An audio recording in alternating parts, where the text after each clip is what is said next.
ప్రియులారా, మన ప్రభు అయిన యేసు క్రీస్తు నామంలో మీకు శుభోదయం. ఆయనను గూర్చి అనుదిన ఆత్మీయ ఆహారం, జనవరి 17 శుక్రవారం. నేటి మన ధ్యాన లేఖనం నెహెమ్యా గ్రంథం 3వ అధ్యాయం 15వ వచనం. అటు వెనుక మిస్పా ప్రదేశమునకు అధిపతి అయిన కొల్హోజ కుమారుడైన షల్లూము ధార యొక్క గుమ్మమును బాగుచేసి కట్టిన తరువాత దానికి తలుపులు నిలిపి తాళములను గడియలను అమర్చెను. వ్యాఖ్యాన అంశం: యెరూషలేము గుమ్మాలలో క్రొత్త నిబంధన సత్యాలు. ధార గుమ్మం. వ్యాఖ్యానాంశం: యెరూషలేము గుమ్మాలలో కొత్త నిబంధన సత్యాలు. ధార గుమ్మం. వ్యాఖ్యానం: యెరూషలేముకు మంచినీరునిచ్చే ఊట దగ్గరే ఈ ద్వారం ఉంది. ఇది మన యేసు ప్రభువు మాటల్ని జ్ఞప్తికి తెస్తోంది. యోహాను సువార్త 4వ అధ్యాయం 14వ వచనంలో, నేనిచ్చు నీళ్లు త్రాగువాడెప్పుడునూ దప్పికొనడు, నేను వానికిచ్చు నీళ్లు నిత్య జీవమునకై వానిలో ఊరెడి నీటి బొగ్గగా ఉండును అని. అంతేగాక నా యందు విశ్వాసముంచువాడెవడో లేఖనము చెప్పినట్టు వాని కడుపులో నుండి జీవజల నదులు పారును అని కూడా ప్రభు చెప్పాడు. 7వ అధ్యాయం 38వ వచనంలో.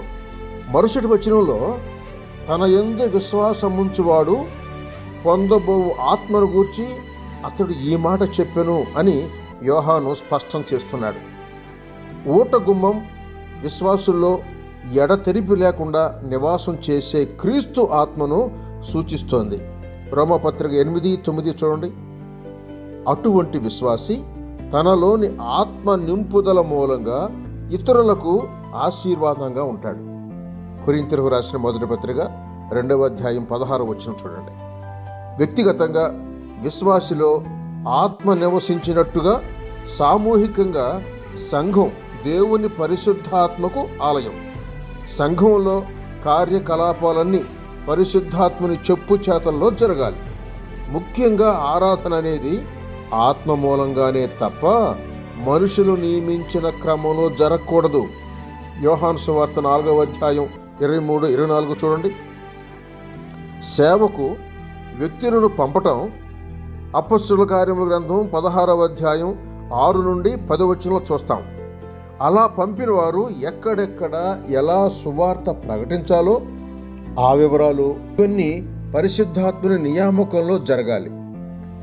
సాంప్రదాయకంగా వస్తున్న శూన్యాచారాలు, ఎండిపోయిన స్థితి, మానవ పద్ధతులు, క్రమాలు పోయి సమృద్ధిగా సంపూర్ణంగా సంఘం, అందులోని విశ్వాసులు పరిశుద్ధాత్మ ప్రేరణ, నడిపింపు అధీనంలో ఉండాలని ధారగుమ్మం మనలను హెచ్చరిస్తోంది. శుభములతో వందనాలు.